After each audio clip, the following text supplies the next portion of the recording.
Patay din ang isang tricycle driver matapos pagbabarilin habang namamasada kaninang madaling araw sa Caloocan. Ang barangay at mga residente tikom ang bibig dahil sa takot na madamay. Para sa update ay makakausap natin sa linya ng telepono si Ivy Bernardo. Ivy? Yes, patay ang isang tricycle driver dito sa barangay 149 Bagong Baryo, Caloocan matapos pagbabarili ng hindi pa nakikilala mga suspect. Kinilala ang biktima na si Mart Abla. Ayon sa investigasyon, namakasada ang biktima kaninang madaling araw nang maganap ang pamamaslang sa kwento ng misis ng biktima, tila nagpahiwatig pa sa kanya ang mister.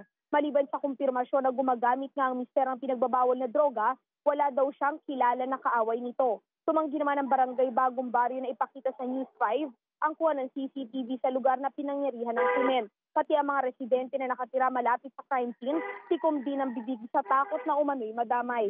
Samantala, nagpapatuloy rin ang investigasyon ng pulisya sa insidente. Jeff? Maraming salamat, Ivy Bernardo.